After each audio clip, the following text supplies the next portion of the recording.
Selamat pagi semuanya. Pertama-tama saya ucapkan selamat tahun baru.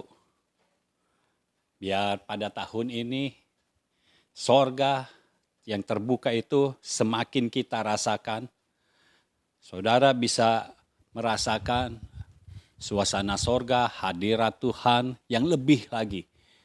Karena pada tahun ini saya percaya ada hal-hal yang ajaib yang akan terjadi dalam kehidupan kita semuanya sebagai orang-orang benarnya. Tuhan akan melakukan segala sesuatu untuk kita bisa establish di tengah-tengah dunia ini. Ya. Jadi sekali lagi Happy New Year untuk semuanya. Tuhan memberkati. Baik, pada saat ini kita akan membahas tentang musim yang baru. Jadi kita memasuki tahun yang baru, ada hari yang baru dan ada musim yang baru. Dan saya percaya pada musim yang baru ini hal-hal yang belum pernah terjadi pada tahun-tahun sebelumnya akan terjadi pada tahun ini, pada tahun 2021. Pada saat menyiapkan bahan untuk disampaikan pada hari ini, Tuhan beritahu saya, tahu tahun ini tahun berapa, ya? Saya bilang 2021.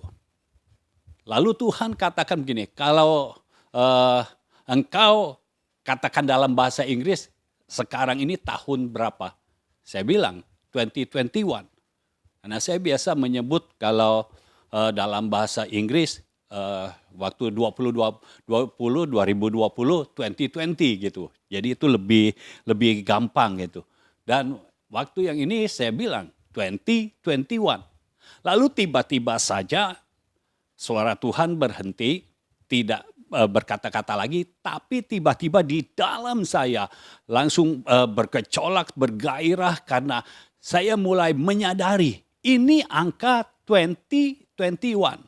Jadi 20, 21 kita tahu 21 adalah angka setelah 20. Lalu saya langsung menangkap apa maksud Tuhan. Tahun ini kita akan naik ke level yang baru, ke level yang lebih tinggi lagi dibandingkan tahun-tahun sebelumnya. Pada tahun ini akan ada hal-hal yang membuat kita naik di dalam setiap area kehidupan kita. Tuhan akan membuat kita naik, ya, minimal satu level, minimal. Tapi saya percaya kalau saudara semua terbuka hatinya, maka Tuhan akan bekerja dengan luar biasa di dalam hidupmu. Dan engkau mengalami lompatan yang signifikan. Jadi tiba-tiba saja engkau langsung melompat secara signifikan. Dan saya percaya inilah yang pasti terjadi di dalam kehidupan orang-orang benarnya. Saya mau katakan tahun 2021 ini, ya, banyak orang yang optimis, tapi banyak juga yang pesimis. Ya, itu sebabnya saya mau berkata bahwa kita tidak bisa meramal. Kita tidak bisa meramal apa yang akan terjadi di tahun 2021 ini. Tetapi yang kita bisa lakukan adalah kita punya firman. Dan Tuhan memberikan kita firman. Dan pegangan kita adalah firman. Dan kita hanya bergantung kepada Tuhan.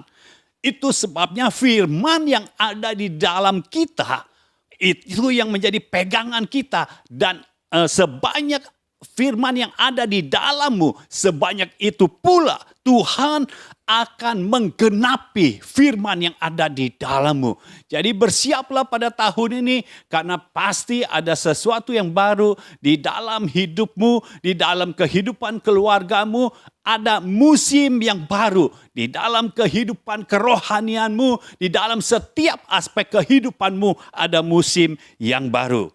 Mari buka bersama dengan saya dari Injil Yohanes pasal 2 ayat 1 sampai ayat yang ke-11. Yohanes pasal 2 mulai ayat 1. Pada hari ketiga ada perkawinan di Kana yang di Galilea dan ibu Yesus ada di situ. Yesus dan murid-muridnya diundang juga ke perkawinan itu. Ketika mereka kekurangan anggur, ibu Yesus berkata kepadanya, "Mereka kehabisan anggur." Kata Yesus kepadanya, Mau apakah engkau daripadaku, ibu? Saatku belum tiba. Tetapi ibu Yesus berkata kepada pelayan-pelayan, apa yang dikatakan kepadamu, buatlah itu. Di situ ada 6 tempayan yang disediakan untuk pembasuhan menurut adat orang Yahudi. Masing-masing isinya 2-3 buyung. Yesus berkata kepada pelayan-pelayan itu, isilah tempayan-tempayan itu penuh dengan air. Dan mereka pun mengisinya sampai penuh. Lalu kata Yesus kepada mereka, sekarang cedoklah dan bawalah kepada pemimpin pesta. Lalu mereka pun membawanya. Setelah pemimpin pesta itu mengecap air yang telah menjadi anggur itu, dan ia tidak tahu dari mana datangnya, tetapi pelayan-pelayan yang mencedok air itu mengetahuinya. Ia memanggil mempelai laki-laki dan berkata kepadanya, setiap orang menghidangkan anggur yang baik dahulu, dan sesudah orang puas minum, barulah yang kurang baik. Akan tetapi engkau menyimpan anggur yang baik sampai sekarang.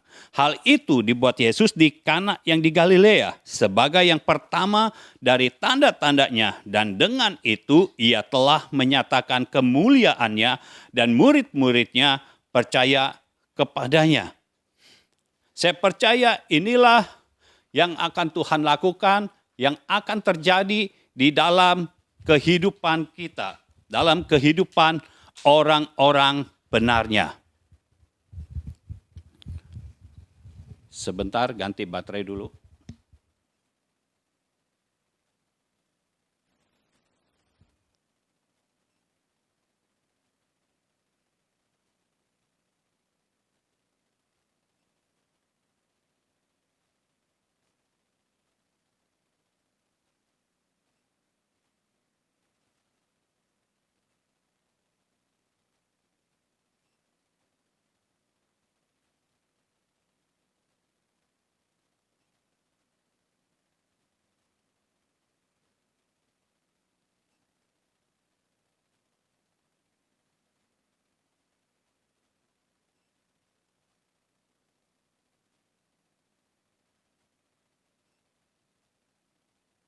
Iya.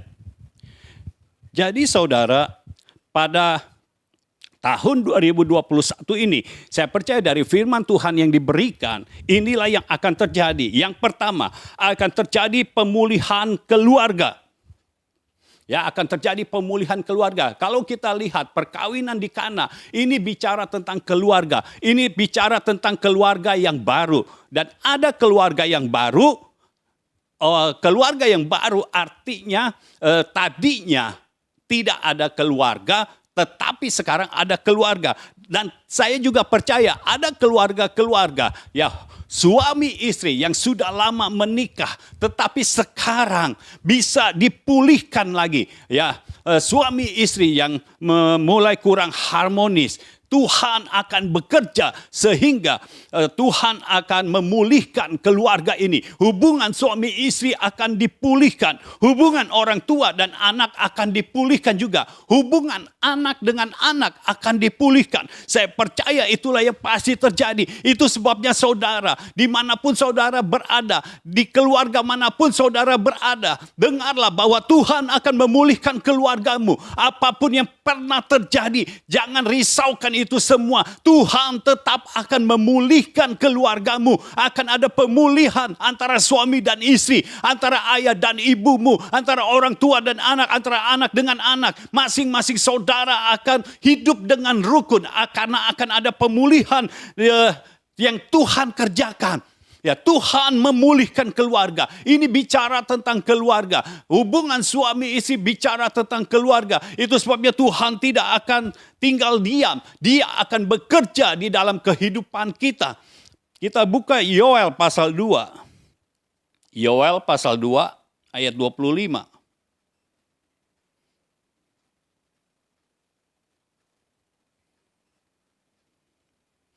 Yoel pasal 2 ayat 25. Aku akan memulihkan kepadamu tahun-tahun yang hasilnya dimakan habis oleh belalang pindahan, belalang pelompat, belalang pelahap, dan belalang pengerip. Tentaraku yang besar yang kukirim ke antara kamu. Maka kamu akan makan banyak-banyak dan menjadi kenyang. Dan kamu akan memuji-muji nama Tuhan Allahmu yang telah memperlakukan kamu dengan ajaib. Dan umatku tidak akan menjadi malu lagi untuk selama-lamanya. Jadi saudara, Tuhan akan bertindak sehingga ketika hasil kita atau pendapatan kita dimakan habis oleh belalang pindahan, belalang pelompat, belalang pelahap, dan belalang pengerip. Nah, Tuhan akan memulihkan tahun-tahun itu. Mungkin saudara berpikir, apa hubungannya dengan keluarga, apa hubungannya dengan suami istri? Kita tahu saudara, terkadang suami dan istri bisa ribut soal uang. Dan Tuhan akan memulihkan keadaan keuangan di rumah tangga. Tuhan akan memulihkan keuangan di keluarga-keluarga. Sehingga hubungan satu sama lainnya menjadi harmonis lagi. Terjadi pemulihan di dalam keluarga itu. Bersiaplah saudara. Karena ini artinya akan terjadi berkat yang berkelimpahan akan hadir di dalam hidupmu, di dalam keluargamu. Dan saudara, dimanapun saudara berada, saudara adalah agen perubahan di tempat itu. Berfungsilah sesuai dengan yang Tuhan mau. Karena keberadaan saudara yang memungkinkan saudara itu mengalami berkat Tuhan yang berkelimpahan. Karena tidak ada lagi belalang pindahan, belalang pelompat, belalang pelahap, dan belalang pengerip. Ini apa? Ini adalah pengeluaran-pengeluaran yang tiba-tiba. Pengeluaran-pengeluaran yang tidak terduga. Kita dapat uang, kita ada penghasilan, tapi kita memiliki pengeluaran yang tiba-tiba saja ada. Entah ada yang sakit, entah ada yang seperti apa, ada aja pengeluarannya. Sehingga penghasilan kita sepertinya tidak membuat cash flow kita itu menjadi baik. Tetapi saatnya sudah tiba. Tuhan menyingkirkan segala belalang itu. Tidak ada lagi belalang. Sehingga engkau bisa mendapatkan hasil yang lebih baik lagi. Apa yang engkau hasilkan, tidak ada lagi pengeluaran yang ada-ada saja. Tidak ada lagi pengeluaran yang tidak terduga. Biar ini menjadi keyakinan kita bersama. Tidak ada lagi pengeluaran yang tidak terduga. Semua penghasilan kita akan kita pakai secara maksimal. Khususnya untuk kemuliaan bagi nama Tuhan. Ya, saya percaya Tuhan akan memulihkan keluarga-keluarga. Di dalam ayat 26 dikatakan, kamu akan memuji-muji nama Tuhan Allahmu. Haleluya. Dan inilah yang akan terjadi. Akan terdengar pujian, penyembahan dari rumah-rumah. Ya, dari rumah-rumah yang tadinya tidak ada pujian penyembahan. Mulai kita dengar lagi ada pujian penyembahan yang berasal dari rumah-rumah. Karena suami istri hubungannya sudah dipulihkan. Orang tua, anak hubungannya sudah dipulihkan. Anak dengan anak hubungannya sudah dipulihkan. Di situ akan ada pujian dan penyembahan. Sehingga nama Tuhan dipermuliakan. Biar dari rumah-rumah terdengar pujian dan penyembahan kepada Allah yang Maha Kuasa. Dan orang-orang bisa melihat keluarga yang ada di dalam hidup saudara.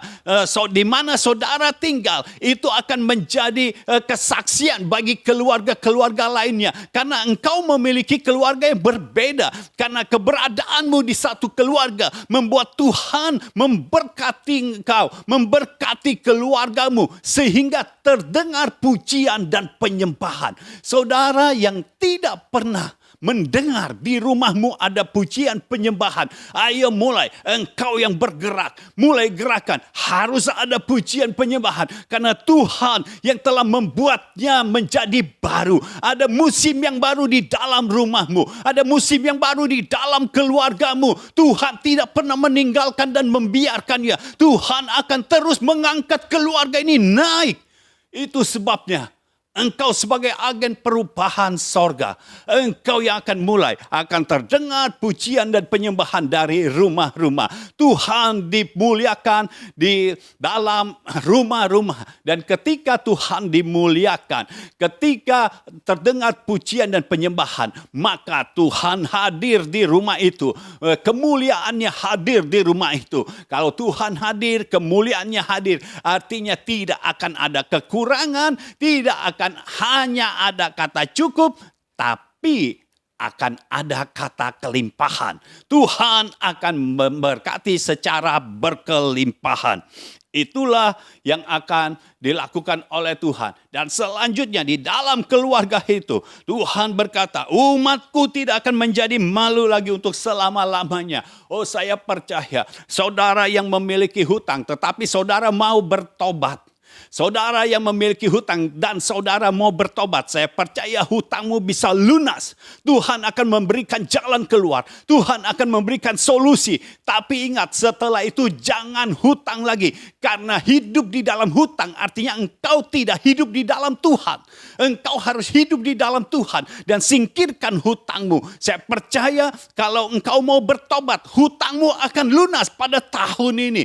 Dan sebelum tahun ini berakhir, hutangmu akan lunas. Bertobatlah, percayalah kepada Tuhan. Dan engkau tidak pernah akan dibuat malu lagi. Engkau tidak akan berhutang lagi. Sehingga engkau tidak malu.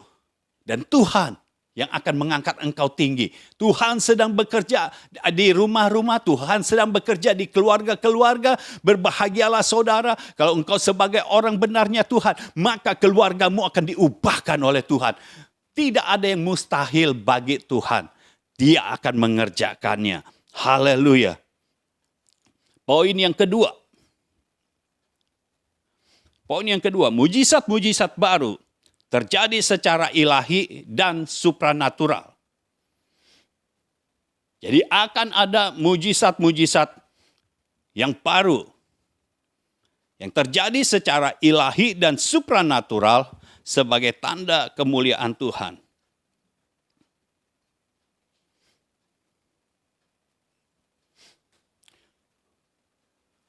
Kalau kita lihat di Yohanes 2 ayat yang ke-11, di situ dikatakan hal itu, mujizat air menjadi anggur, hal itu dibuat Yesus di Kana yang di Galilea sebagai yang pertama dari tanda-tandanya, dan dengan itu ia telah menyatakan kemuliaannya. Jadi ini adalah tanda yang pertama. Artinya sebelum perkawinan di Kana tidak pernah ada mujizat air menjadi anggur. Ini mujizat yang baru. Dan dengarlah saudara. Saudara sebagai orang benarnya Tuhan. Maka engkau akan mengalami mujizat-mujizat yang baru. Dan ini bukan hanya terjadi sekali-sekali. Tetapi ini bisa terjadi bahkan setiap hari. Tuhan akan memberikan mujizat-mujizat yang baru. Secara ilahi dan supranatural. Jadi terjadinya secara ilahi dan supranatural. Engkau sepertinya melakukannya biasa saja. Tetapi tiba-tiba Tuhan bekerja. Dan apa yang engkau lakukan dibuat Tuhan menjadi berhasil. Dan sampai sedemikian rupa. Sampai akhirnya berkat yang berkelimpahan itu datang di dalam hidupmu. Engkau tidak berbuat apa-apa. Tetapi Tuhan yang melakukannya. Karena engkau adalah orang benarnya, Tuhan melakukannya di dalam hidupmu. Ada mujizat-mujizat secara ilahi. Mujizat yang baru. Dari kitab Yoel pasal 2 ayat 25 dan 26 itu, kita juga bisa melihat Tuhan memulihkan tahun-tahun kita yang hilang. Ya, harta benda kita yang hilang, Tuhan akan kembalikan lagi. Itu sebabnya saudara, ayo kau mulai deklarasikan. Semua yang hilang dari hidupmu, itu akan dikembalikan Tuhan pada tahun ini juga. Di dalam nama Yesus, terimalah segala hal yang pernah hilang dari hidupmu. Karena Tuhan akan mengembalikannya berkali-kali lipat. Tuhan akan bekerja di dalamnya. Sehingga semua belalang itu sudah disingkirkan. Dan berkatmu, penghasilanmu itu bertambah-tambah. Bukan hanya penghasilanmu tetap dan pengeluarannya tidak ada. Pengeluaran yang mendadak itu tidak ada, tetapi Tuhan akan membuat penghasilanmu, pendapatanmu meningkat juga. Dan dengan ini maka engkau akan memuliakan Tuhan. Karena tanda ini dibuat oleh Yesus untuk kemuliaannya. Tuhan menyatakan kemuliaannya. Dan saya percaya ini waktunya engkau akan makan, bukan makan sekedarnya, tapi engkau akan makan sampai kenyang. Oh haleluya, secara lahiriah engkau akan makan sampai kenyang. Tetapi saya juga percaya secara rohania engkau akan mendapatkan mujizat-mujizat yang baru, firman-firman yang baru. Dan ini membuat engkau menjadi kenyang secara rohani. Dan saya percaya inilah yang Tuhan akan lakukan. Karena Tuhan akan melakukannya dengan ajaib. Saudara tahu ajaib artinya tidak bisa dijangkau oleh pikiran kita. Secara umum kita tidak bisa. Secara biasa, hidup biasa, kita tidak bisa.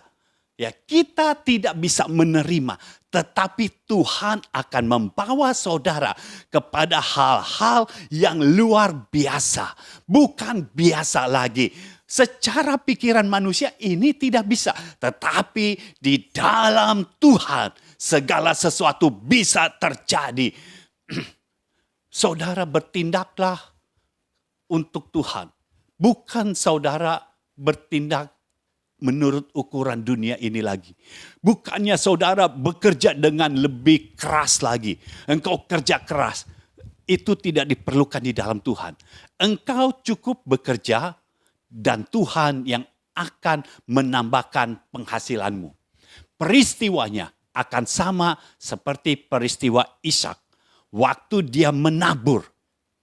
Dia menabur dan dia menghasilkan 100 kali lipat pada tahun yang sama. Tetapi ini bukan Ishak yang melakukannya. Ishak melakukannya sama seperti biasa. Sama seperti pada umumnya orang menabur. Sama seperti petani menabur. Dan ini luar biasanya. Menabur ini sesuatu yang baru bagi Ishak. Karena Ishak biasanya beternak. Ya, dia mulai menabur dan ketika dia menabur, dia bukan orang yang pengalaman. Tetapi karena dia taat, dia menabur.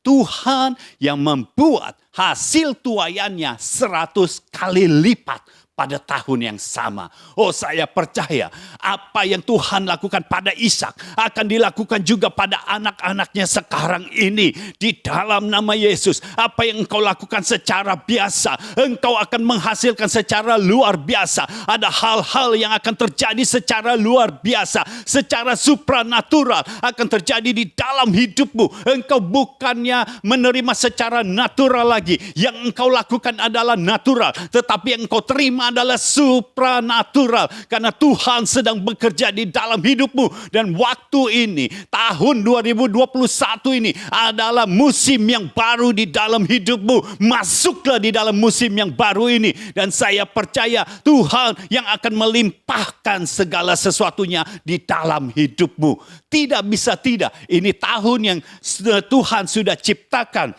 supaya saudara menerima semua berkat yang Tuhan sudah sediakan. Biar Tuhan semakin dipermuliakan di rumah-rumah. Yang ketiga, percepatan ilahi dalam melahirkan anak-anak rohani. Jadi akan terjadi percepatan ilahi dalam melahirkan anak-anak rohani. Jadi saudara, Yohanes pasal 2 ini bicara tentang wanita dan pria menikah. Ketika mereka menikah, nanti mereka akan memiliki keturunan. Tapi Tuhan akan bekerja secara ilahi. Artinya akan ada anak-anak rohani yang dibangkitkan. Akan ada anak-anak rohani yang dilahirkan. Maliaki pasal 2 ayat 15. Maliaki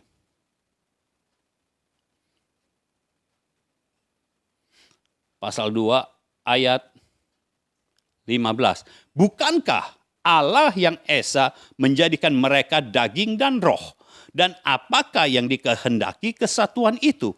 Keturunan ilahi. Jadi jagalah dirimu dan janganlah orang tidak setia terhadap istri dari masa mudanya. Jadi saudara, orang yang menikah, ya suami dan istri itu bukan hanya menjadi satu daging saja, tetapi juga menjadi satu roh. Nah, pada saat mereka menjadi satu roh, maka mereka akan melahirkan keturunan ilahi. Inilah yang Tuhan mau, keturunan ilahi. Jadi saudara, kita adalah mempelai wanita. Kristus adalah mempelai pria. Ketika kita menjadi satu roh dengan Kristus, maka kita akan memiliki keturunan ilahi. Itu sebabnya saya percaya anak-anak rohani akan dibangkitkan. Anak-anak rohani yang baru, yang tadinya tidak pernah bermimpi menjadi seorang anak rohani, tetapi tiba-tiba Tuhan bangkitkan mereka menjadi anak rohani. Jadi akan ada keturunan-keturunan ilahi yang terjadi pada tahun ini. Anak-anak rohani akan dibangkitkan. Anak-anak rohani yang secara ilahi, mereka tidak mau memanfaatkan bapa rohaninya, tetapi justru anak-anak rohani ini mau bergabung dengan Bapa rohani untuk mewujudkan isi hati Tuhan. Bukan untuk memanfaatkan, bukan untuk menerima berkat, tetapi justru untuk berkolaborasi dengan Bapa rohani untuk mewujudkan isi hati Tuhan. Sekarang kita lihat Yesaya pasal 26. Yesaya pasal 26.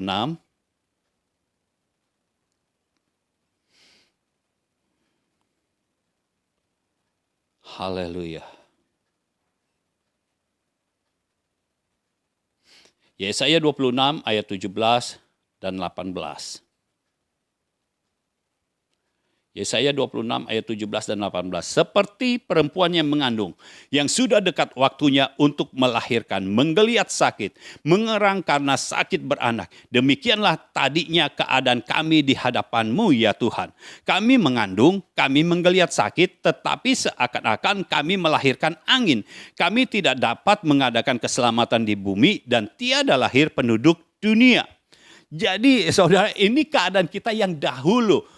Kita sudah menggeliat sakit, tapi kita mengalami kesakitan terus. Yang kita lahirkan itu bukannya keturunan ilahi, tetapi angin. Artinya keturunan kita tidak ada apa-apanya. Tetapi ini sudah waktunya Tuhan mengubahkan. Keadaan ini ada keadaan yang tadi. Ya, saudara yang sudah menjadi bapa rohani, yang selama ini engkau menantikan kedatangan anak-anak rohani, engkau sudah menggeliat sakit, tetapi anak rohaninya tidak pernah datang, tidak pernah muncul. Tetapi pada tahun ini Tuhan akan mengubah. Karena keadaan itu bukan keadaan yang sekarang, tapi keadaan itu adalah keadaan tadinya. Keadaan tahun sebelumnya, sebelum tahun 2021 ini. Sebelum tahun ini mungkin keadaannya seperti itu. Tapi waktunya sudah tiba. Tuhan akan bekerja sehingga keadaan yang tadinya itu sudah dihapuskan. Dan apa yang akan terjadi di dalam kita? Yesaya pasal 66.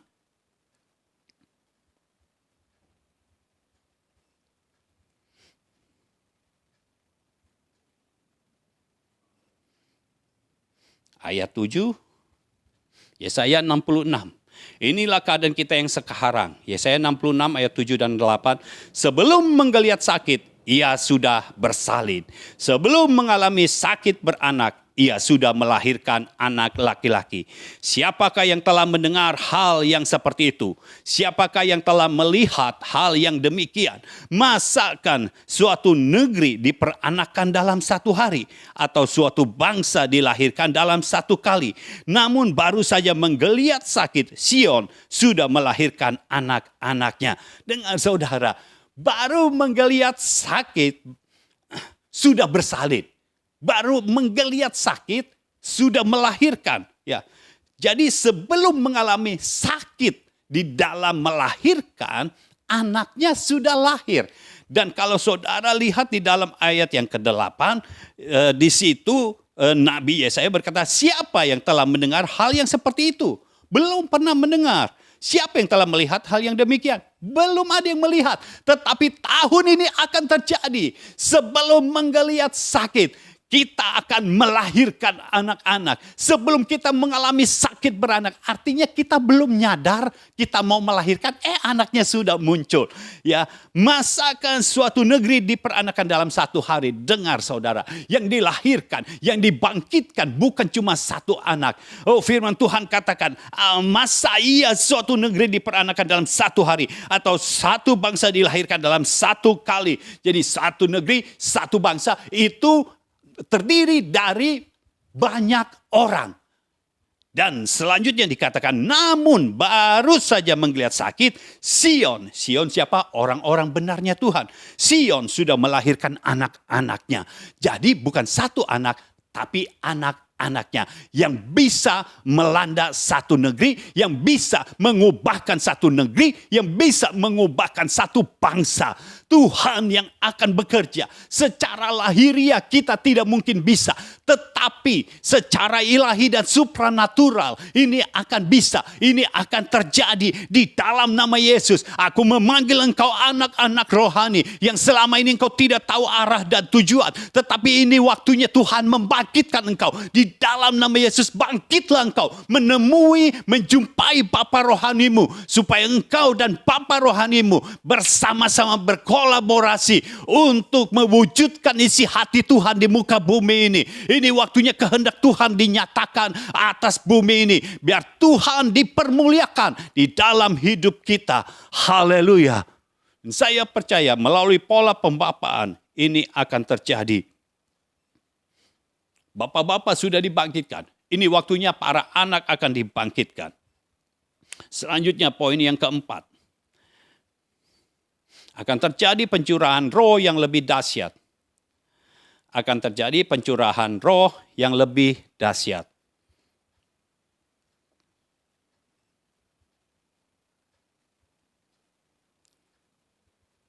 Yohanes 2.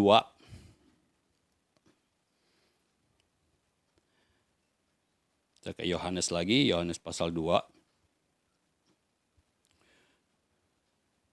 Ayat 9 dan ayat yang ke-10. Setelah pemimpin pesta itu mengecap air yang telah menjadi anggur itu, dan ia tidak tahu dari mana datangnya, tetapi pelayan-pelayan yang mencedok air itu mengetahuinya. Ia memanggil mempelai laki-laki dan berkata kepadanya, setiap orang menghidangkan anggur yang baik dahulu, dan sesudah orang puas minum, barulah yang kurang baik. Akan tetapi engkau menyimpan anggur yang baik sampai sekarang. Anggur adalah lambang dari roh. Dari Roh Kudus. Kita percaya ini waktunya pencurahan roh yang lebih dahsyat akan terjadi. Kenapa bisa dikatakan lebih dahsyat? Perhatikan perikop itu. Sebelumnya anggur yang ada adalah berasal dari anggur. Tetapi kemudian ketika Yesus berfirman, maka anggur yang ada yang di akhir acara itu, anggur yang ada itu bukan berasal dari anggur, tapi berasal dari air. Jadi akan ada pencurahan roh yang lebih dahsyat lagi. Yang belum pernah terjadi pada masa-masa yang lalu. Pada tahun ini Tuhan akan mencurahkan rohnya dengan lebih dahsyat lagi. Yoel pasal 2. Yoel pasal 2 ayat 28.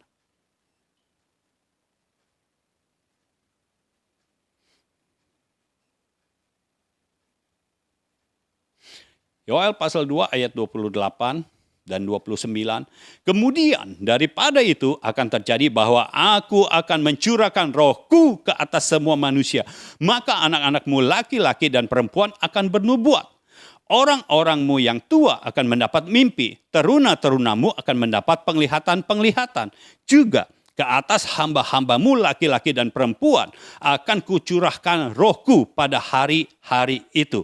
Nah, dari kitab Yoel ini, Petrus ketika dia berkhotbah pertama kali, dia kutip kitab Yoel ini, akan terjadi pada hari-hari terakhir. Jadi ini suatu pencurahan roh yang berbeda seperti dahulu. Nah, saya mau beritahu saudara sekarang, ada old wine, anggur lama, ada new wine, anggur baru.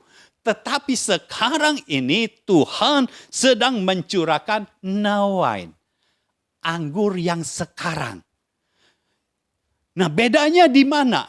Anggur yang lama, pencurahan roh di zaman yang lama, ya, itu melalui nabi-nabi.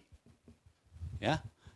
Orang biasa tidak akan dipenuhi oleh Roh Kudus, tetapi para nabi dipenuhi oleh Roh Kudus. Dia yang menyampaikan apa yang Tuhan mau.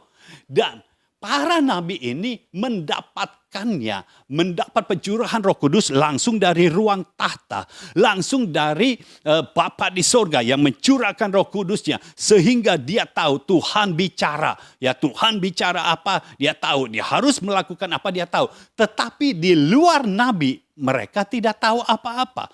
Karena Tuhan hanya bekerja melalui nabi. Lalu ketika di zaman Petrus, itu adalah anggur yang baru. Berbeda.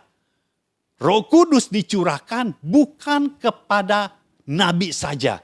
Roh Kudus dicurahkan kepada semuanya yang berkumpul di loteng Yerusalem. Jadi anggur lama dicurahkan kepada nabi-nabi langsung dari ruang tahta, tetapi anggur yang baru dicurahkan di loteng Yerusalem, dan Petrus dan kawan-kawan dan saudara-saudaranya semua yang berkumpul 120 orang itu harus menanti 10 hari untuk menerima baptisan Roh Kudus di loteng Yerusalem. Tetapi Tuhan memberitahu ada anggur yang lebih baru lagi, yaitu anggur yang sekarang. Di Yohanes pasal 2 ayat 9 dan ayat yang ke-10 kita sudah melihat apa perbedaannya anggur lama, anggur baru, dan anggur yang sekarang. Ya, kalau anggur baru tadi para murid ya menantikan 10 hari di loteng Yerusalem. Tetapi anggur yang sekarang akan terjadi secara universal dimanapun kita berada. Jadi bukan hanya di loteng Yerusalem, tetapi dimanapun kita berada, Tuhan akan mencurahkan Roh Kudusnya. Kalau bahasa Inggrisnya enak, saudara. Awalnya dari throne room. Dari throne room turun upper room. Loteng Yerusalem itu upper room. Dari upper room turun lagi ke classroom. Artinya classroom adalah di mana kita hidup sehari-hari. Di mana kita berada. Jadi akan ada anggur yang sekarang. Yang lebih baru daripada anggur yang baru. Nah, kita tahu anggur lama atau anggur baru itu sama-sama ada proses. Prosesnya adalah dari buah anggur difermentasi. Anggur yang lama disimpannya lebih lama. Ya, anggur yang baru karena dari anggur difermentasikan lalu jadi air anggur. Ya, itu anggur yang baru. Tapi anggur lama dan anggur baru sama-sama mengalami proses. Ya, harus ada proses dari buah anggur difermentasikan menjadi air anggur. Tetapi sekarang Tuhan berfirman kepada kita, Tuhan akan mencurahkan anggur yang sekarang.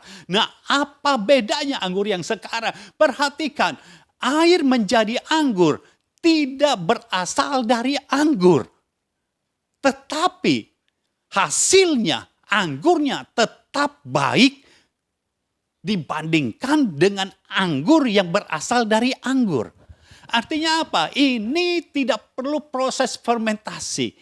Dan perhatikan terjadinya, itu air dibawa oleh pelayan, lalu sampai kepada pemimpin pesta. Pemimpin pesta mencicipi. Ketika dicicipi, itu sudah anggur. Waktu dibawa oleh pelayan, itu masih air. Artinya anggur yang sekarang ini prosesnya ini bukan waktunya berapa tahun lagi, bukan berapa bulan lagi, bukan berapa minggu lagi, tetapi saat ini juga bisa berubah. Air menjadi anggur. Hanya di dalam perjalanan kita saja air itu sudah berubah menjadi anggur. Kita tidak tahu kapan airnya berubah menjadi anggur. Tetapi yang kita tahu ini terjadinya pasti ketika pelayan membawa mencedokkan air, bawa kepada pemimpin pesta, lalu begitu pemimpin pesta mencicipi, airnya sudah berubah menjadi anggur. Artinya air menjadi anggurnya antara pelayan ini membawa kepada pemimpin pesta sampai kepada pemimpin pesta mencicipi anggur itu. Nah, itu tidak ada waktu 1 jam. Tidak ada. Itu hanya beberapa menit saja.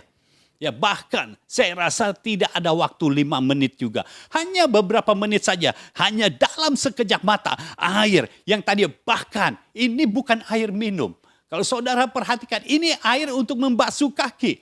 Air untuk membasuh kaki. Begitu dicicipi, berubah menjadi anggur. Itu sebabnya pemimpin pesta tidak diberitahu asal anggur ini. Karena kalau diberitahu, mungkin dia tidak mau mencicipi. Karena itu untuk mencuci kaki. Tapi ketika dia mencicipi, dia mengakui anggur ini sama baiknya. Itu sebabnya saya percaya akan ada pencurahan roh yang lebih dahsyat lagi. Ya, kalau dulu mungkin saudara yang menerima baptisan Roh Kudus pada zaman-zaman dulu, engkau harus menantikan, engkau harus tunggu hari menjelang Pentakosta itu supaya engkau dipenuhi oleh Roh Kudus. Tetapi sekarang engkau tidak perlu menunggu waktu itu, karena saat ini pun kalau hatimu terbuka, engkau merindukan pekerjaan Tuhan terjadi di dalam hidupmu. Saat ini pun Tuhan bisa langsung membaptis engkau dengan Roh Kudusnya, mencurahkan Roh Kudusnya di dalam hidupmu sehingga engkau mengalami peristiwa yang baru. Karena Tuhan mau engkau semuanya masuk di dalam musim yang baru. Haleluya. Inilah pekerjaan Tuhan. Kita tidak bisa melakukannya, tetapi Tuhan sedang melakukannya. Anggur yang sekarang sedang terjadi. Sedang terjadi. Jadi bersiaplah saudara. Saudara yang sudah terima baptisan Roh Kudus. Bersiaplah karena orang-orang di sekitarmu bisa tiba-tiba saja dia menerima baptisan Roh Kudus. Karena itu hanya perlu hati yang terbuka, miliki kerinduan kepada Tuhan. Jadi ketika orang di sekitarmu hatinya terbuka, memiliki kerinduan kepada Tuhan, bisa tiba-tiba saja air berubah menjadi anggur. Bisa tiba-tiba saja firman yang ada di dalam hidupnya berubah menjadi pencurahan roh. Terjadi pencurahan roh di dalam hidupnya. Sehingga dia mengalami musim yang baru. Mengalami hari yang baru. Di tahun yang baru ini dia mengalami hari yang baru, mengalami musim yang baru. Jadi bersiaplah saudara. Saudara jangan kaget kalau itu terjadi. Karena Tuhan sedang bekerja. Jadi kalau saudara ditanya-tanya, saudara jangan bilang, oh saya juga gak tahu. Hari ini saudara sudah diberitahu. Jadi ketika mereka bertanya kepada saudara, kok saya bisa ya terima baptisan Roh Kudus? Ya, karena Tuhan sudah menubuatkan ini akan terjadi pada saat ini, pada tahun ini. Tuhan yang bekerja. Ini waktunya anak-anak rohani dibangkitkan. Itu sebabnya pencurahan roh yang lebih dahsyat akan dicurahkan oleh Tuhan. Poin yang kelima. Realita hadirat Tuhan yang lebih megah dari yang pernah ada. Akan terjadi realita hadirat Tuhan yang lebih megah dari yang pernah ada. Jadi kita akan mengalami realita hadirat Tuhan yang lebih megah daripada yang pernah ada. Yohanes 2 ayat 11 tadi berkata bahwa tanda itu, air menjadi anggur itu adalah tanda yang pertama. Yang pertama artinya Tuhan menyatakan kemuliaannya pertama kali. Ya, pertama kali dalam mujizat air menjadi anggur. Jadi saya percaya di dalam kehidupan kita sekarang, kita akan mengalami realita Tuhan yang lebih megah lagi, yang lebih dahsyat lagi. Kita akan alami sama seperti di rumah pesta itu, di rumah orang yang sedang menikah itu, tadinya tidak pernah terjadi apa-apa. Tetapi dengan adanya Yesus Kristus, terjadi sesuatu yang luar biasa. Banyak yang tidak tahu, tetapi firman Tuhan katakan pelayan-pelayan itu tahu. Saudara sebagai pelayan Tuhan, kalau saudara taat kepada Tuhan, saudara hanya mengikuti firman Tuhan, apa yang dikatakan oleh Tuhan. Orang-orang tidak tahu mujizat ini sedang terjadi. Mereka hanya tahu hasilnya saja. Tetapi saudara sekalian, sebagai pelayan-pelayan Tuhan, Tuhan tidak pernah akan menyembunyikannya. Saudara tahu ini dari awalnya seperti apa, lalu jadinya seperti apa. Tuhan bekerja di dalam hidupmu dan melalui hidupmu. Akan ada realita hadirat Tuhan yang lebih dahsyat lagi. Hagai pasal 2. Hagai pasal 2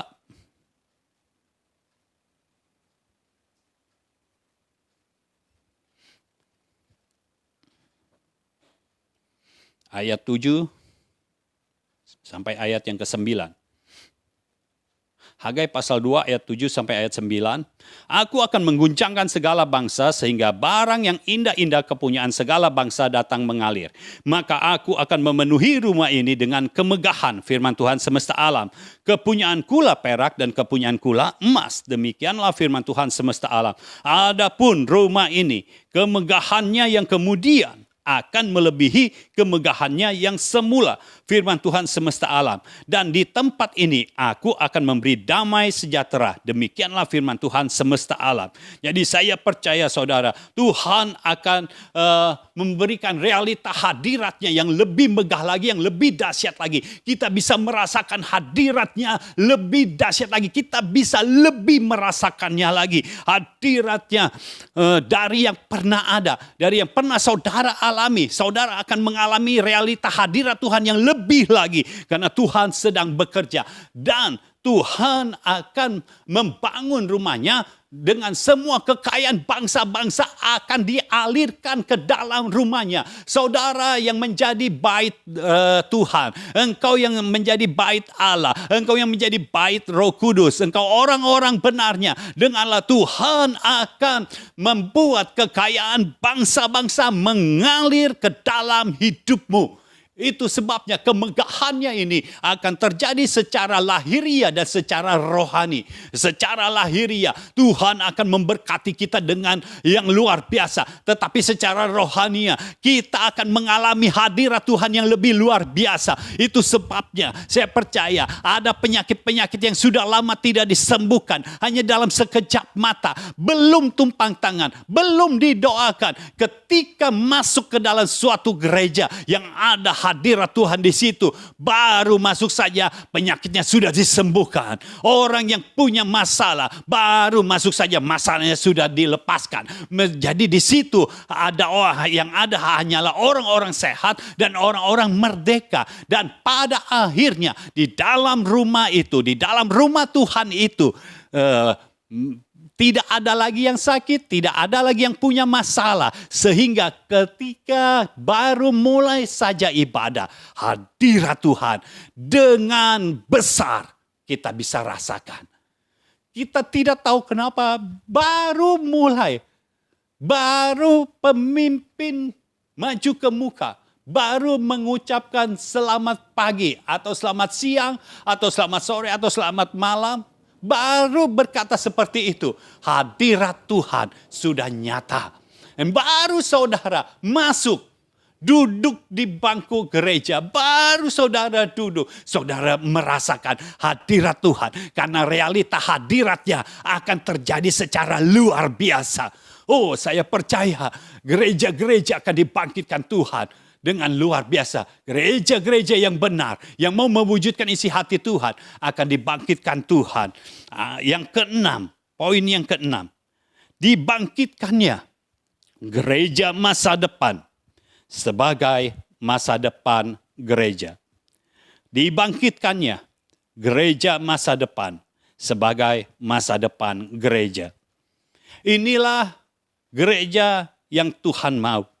Kalau saudara tahu, di Injil Yohanes ini adalah hubungan suami istri. Orang menikah, hubungan suami istri. Hubungan suami istri itu diibaratkan seperti hubungan antara Kristus dengan jemaatnya. Kalau Kristus dengan jemaat ini bicara tentang gereja. Dan saya percaya tahun ini Tuhan akan membangkitkan gereja masa depan. Sebagai masa depan gereja. Gereja yang mau mewujudkan isi hati Tuhan. Gereja yang benar-benar memiliki blueprint sorga. Bukan gereja yang punya agenda sendiri, tetapi gereja yang punya agenda sorga. Yesaya 66. Yesaya 66 ayat 1.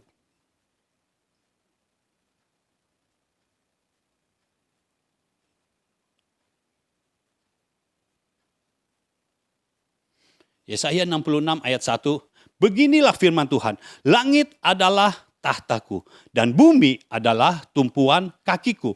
Rumah apakah yang akan kamu dirikan bagiku dan tempat apakah yang akan menjadi perhentianku? Jadi Tuhan sedang bertanya, rumah apa yang akan kamu dirikan bagiku dan tempat apa yang akan menjadi perhentianku? Artinya saudara, banyak gereja bukan menjadi tempat perhentian Tuhan. Kalau gereja menjadi tempat perhentian Tuhan, kita masuk ke dalamnya, pasti kita sudah merasakan hadirat Tuhan. Itu sebabnya Tuhan sendiri yang akan membangkitkan gereja yang sesuai dengan isi hatinya. Jadi gereja-gereja bersiaplah, pemimpin-pemimpin gereja bersiaplah, biar engkau mau dibangkitkan. Engkau dibangkitkan, lalu engkau membangkitkan gerejamu untuk mulai engkau mengadopsi agenda sorga. Bukan agenda dunia ini, bukan agenda secara pribadi lagi, tetapi agenda Bapa di sorga. Agenda dari sorga yang akan menjadi agendamu. Tidak ada lagi agenda yang dikutak-katik oleh jemaat. Tetapi agendanya dilakukan oleh Tuhan. Diberikan oleh Tuhan. Dan saya percaya Tuhan sedang membangkitkan gereja ini. Yesaya pasal yang kedua. Yesaya pasal 2 ayat 2 dan 3. Akan terjadi pada hari-hari yang terakhir. Pada saat-saat ini, pada tahun ini. Akan terjadi pada hari-hari yang terakhir. Gunung tempat rumah Tuhan akan berdiri tegak di hulu gunung-gunung dan menjulang tinggi di atas bukit-bukit. Segala bangsa akan berduyun-duyun ke sana. Dan banyak suku bangsa akan pergi serta berkata, mari kita naik ke gunung Tuhan, ke rumah Allah Yakub, supaya ia mengajar kita tentang jalan-jalannya dan supaya kita berjalan menempuhnya. Sebab dari Sion akan keluar pengajaran dan firman Tuhan dari Yerusalem. Jadi saya percaya gereja yang Tuhan akan bangkitkan ini akan berdiri tegak di hulu gunung-gunung, akan menjulang tinggi, mengatasi instansi-instansi yang lain. Gereja yang seperti inilah yang akan diangkat oleh Tuhan tinggi. Dan segala bangsa akan datang ke tempat itu, ke gereja itu. Jadi tidak pernah akan kekurangan jemaat, karena Tuhan sendiri yang akan mengirimkan orang-orangnya. Karena orang-orang pada berkata, ayo kita naik ke gunung Tuhan, ayo kita datang ke tempat itu, kita datang ke rumah Tuhan. Supaya apa? Supaya diajar. Ya, supaya diajar. Artinya pengajaran akan keluar dari bait Allah. Pengajaran akan datang dari rumah Tuhan. Bukan dari luar, pengajarannya dimasukkan ke gereja. Terbalik saudara, harusnya dari gereja justru keluar memberi dampak di luar. Jadi pengajaran akan datang dari gereja. Poin yang ketujuh. Penggenapan firman dan pemisahan antara orang benar dengan orang fasik. Penggenapan firman dan pemisahan antara orang benar dengan orang fasik. Akan terjadi penggenapan firman pada tahun ini dan pemisahan antara orang benar dengan orang fasik. Kita tahu pemimpin pesta tidak tahu air anggur itu berasal dari mana. Tetapi pelayan-pelayannya, Ibu Yesus tahu bahwa ini berasal dari air. Air untuk cuci kaki. Jadi akan dibedakan antara orang benar dengan orang fasik. Orang-orang benar akan mengetahui apa yang Tuhan mau, apa yang Tuhan katakan, yang sudah melakukan. Orang-orang benar akan dipisahkan dengan orang fasik. Kejadian 1 ayat 1 sampai 4. Kejadian 1 ayat 1 sampai ayat yang keempat. Pada mulanya Allah menciptakan langit dan bumi. Bumi belum berbentuk dan kosong. Gelap gulita menutupi samudra raya dan roh Allah melayang-layang di atas permukaan air. Berfirmanlah Allah, jadilah terang, lalu terang itu jadi. Allah melihat bahwa terang itu baik, lalu dipisahkannyalah terang itu dari gelap. Nah, saudara perhatikan ayat yang ke-1 ini bicara tentang keberadaan Allah Bapa. Ayat yang kedua ini bicara tentang keberadaan Roh Allah, Roh Kudus. Ayat yang ketiga ini bicara tentang Allah Anak, ya. Firman menjadi manusia, itulah Allah Anak, itulah Yesus Kristus. Dan ayat yang keempat, itulah kita, manusia ciptaan Allah, manusia yang segambar dengan Allah. Berfirman Allah, jadilah terang. Lalu terang itu jadi. Allah melihat bahwa terang itu baik, lalu dipisahkannyalah terang itu dari gelap. Jadi pada tahun ini bersiaplah saudara, karena orang-orang benar yang akan dipisahkan dari orang-orang fasik. Tuhan sendiri yang akan memisahkan, sehingga terlihat dengan jelas yang mana orang benar, yang mana orang fasik. Sama seperti Tuhan memisahkan orang Israel pada waktu ada di Mesir. Orang Israel ada di Goshen, memiliki berbagai peristiwa yang berbeda dengan Mesir. Di Mesir ada 10 tulah, tapi di Goshen tidak ada 10 tulah. Di Goshen tetap mereka memiliki anugerah Tuhan. Tuhan bekerja di dalam kehidupan mereka. Dan saya percaya orang-orang benar yang dibangkitkan Tuhan, engkau akan menjadi representasinya Tuhan. Dan melalui engkau, kehidupanmu akan berbeda. Orang-orang benar akan dibangkitkan. Anak-anak rohani akan dibangkitkan. Dan orang-orang benar dipisahkan dari orang-orang fasik. Orang-orang fasik hidup di dalam kegelapan. Tetapi orang-orang benar akan hidup di dalam terang. Dan saya percaya ketika saudara melakukan yang sama seperti yang Tuhan lakukan, yaitu berfirman, berkata-kata, mendeklarasikan, maka apa yang saudara deklarasikan akan terjadi. Digenapilah firman yang ada di dalammu, digenapilah janji-janji Tuhan yang datang di dalam hidupmu, terjadilah di dalam hidupmu. Dan terimalah penggenapan firman pada tahun ini juga. Terimalah di dalam nama Yesus. Secara ilahi, secara supranatural. Tuhan akan membuat mujizat-mujizat yang nyata. Mujizat-mujizat yang baru terjadi di dalam hidupmu. Mari angkat tanganmu, kita berdoa.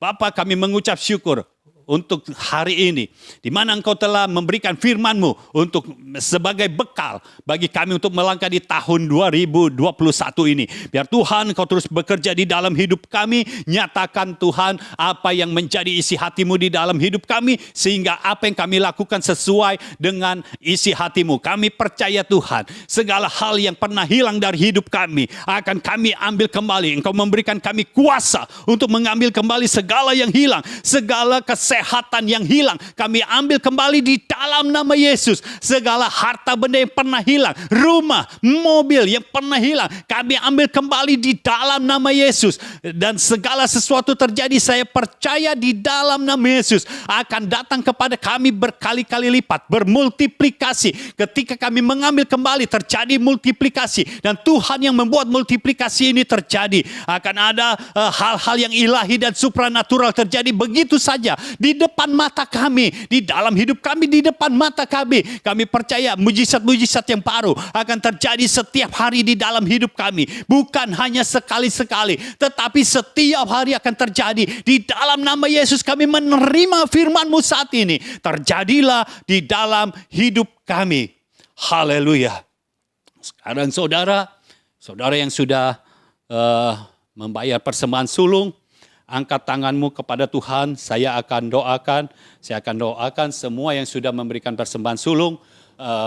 di daftar yang sudah ada sama saya.